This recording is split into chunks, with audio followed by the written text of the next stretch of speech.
भगवत गीता मोक्ष संन्यास योग अध्याय 18 श्लोक 19 से 30 और उनकी व्याख्या प्रस्तुत है। श्लोक 19 न ज्ञानेन सदृशं पवित्रमेह विद्यते तत्स्वयं योग संसिद्ध कालेनात्मनि विन्दति। अनुवाद, इस संसार में ज्ञान के समान पवित्र कोई वस्तु नहीं है। योग द्वारा सिद्ध व्यक्ति स्वयं कालांतर में आत्मा में इसे प्राप्त करता है। यह श्लोक ज्ञान के महत्व को स्पष्ट करता है। ज्ञान को सबसे पवित्र और महत्वपूर्ण साधन बताया गया है जिसके द्वारा व्यक्ति आत्म साक्षात्कार प्राप्त कर सकता है। श्लोक 20 सर्वभूतेषु येनैकं भावं व्यमीक्षते अविभक्तं विभक्तेषु तज्ज्ञानं विद्धि सात्विकम्। अनुवाद, जो ज्ञान सभी प्राणियों में अविभाज्य, अविनाशी और एकरूप भाव को देखता है वह सात्विक ज्ञान है। यह श्लोक सात्विक ज्ञान की पहचान कराता है जो एकता और सर्वव्यापकता को समझता है। यह ज्ञान व्यक्ति को समता और समर्पण की भावना से जोड़ता है।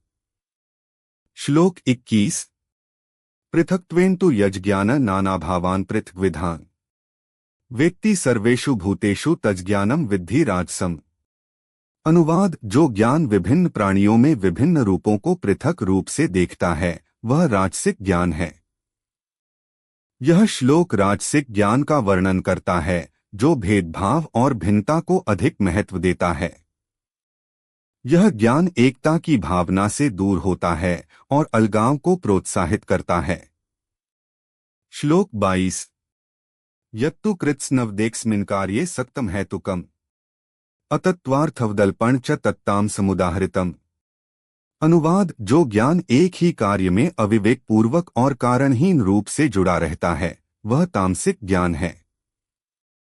यह श्लोक तामसिक ज्ञान की पहचान कराता है जो अनावश्यक और अज्ञानपूर्ण रूप से किसी एक कार्य में लिप्त रहता है। यह ज्ञान व्यक्ति को सच्चाई और वास्तविकता से दूर रखता है। श्लोक 23 नेतं संगर्हित मरागद्वेषतः कृतम् अफलप्रेप्सुना कर्म यत्तत्सात्विक मुच्यते।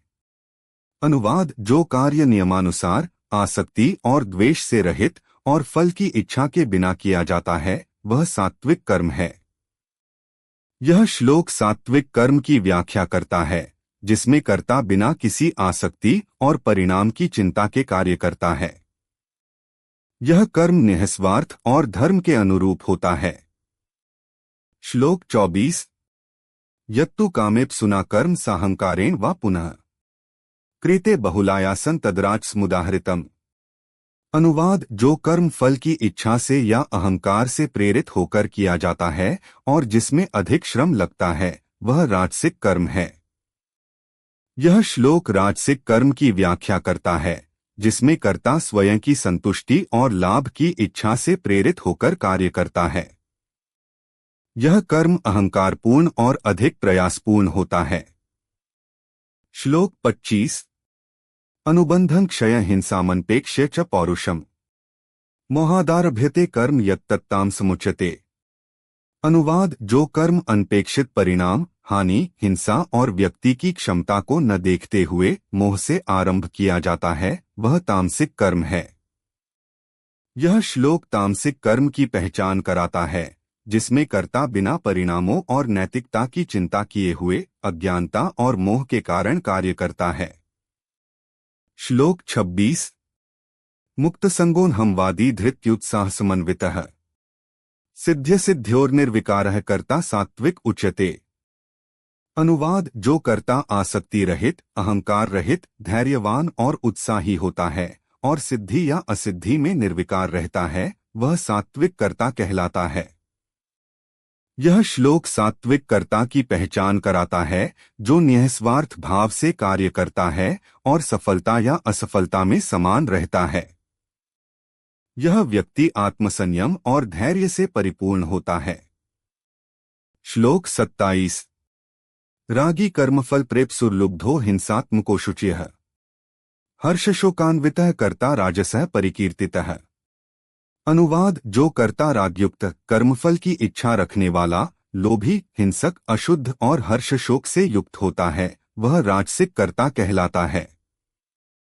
यह श्लोक राजसिक कर्ता की पहचान कराता है, जो लोभ, राग और फल की इच्छा से प्रेरित होता है। यह व्यक्ति हिंसा और अशुद्धता में लिप्त रहता है और उसकी भावनाएं अस्थिर रहती हैं। श्लोक 28। अयुक्तः प्राकृतः स्तब्धः शठो नैष्कृतिकोलसः विषादी दीर्घसूत्री च कर्ता तामस उच्यते। अनुवाद: जो कर्ता अयोग्य, प्राकृतिक, स्तब्ध, शठ, अनैतिक, आलसी, विषादयुक्त और दीर्घसूत्री होता है, वह तामसिक कर्ता कहलाता है। यह श्लोक तामसिक कर्ता की पहचान कराता है, जो अज्ञानता, आलस्य और अनैतिकता से प्रेरित होता है। यह व्यक्ति नकारात्मक भावनाओं और दीर्घकालिक दृष्टिकोण से कार्य करता है। श्लोक 29। बुद्धेर्भेदं धृतेश्चैव गुणस्त्रिविधं श्रेणु प्रोच्यमानमशेषेण पृथक्त्वेन धनंजय। अनुवाद: हे धनंजय, बुद्धि और धैर्य के विभिन्न भेदों को गुणों के आधार पर सुनो। मैं तुम्हें उन्हें संपूर्णता से और पृथक रूप में बताता हूँ। यह श्लोक अर्जुन से कहता है कि वह बुद्धि और धैर्य के विभिन्न प्रकारों को समझे, जो गुणों के आधार पर विभाजित होते हैं। यह श्लोक आगे की व्याख्या की प्रस्तावना देता है। श्लोक 30।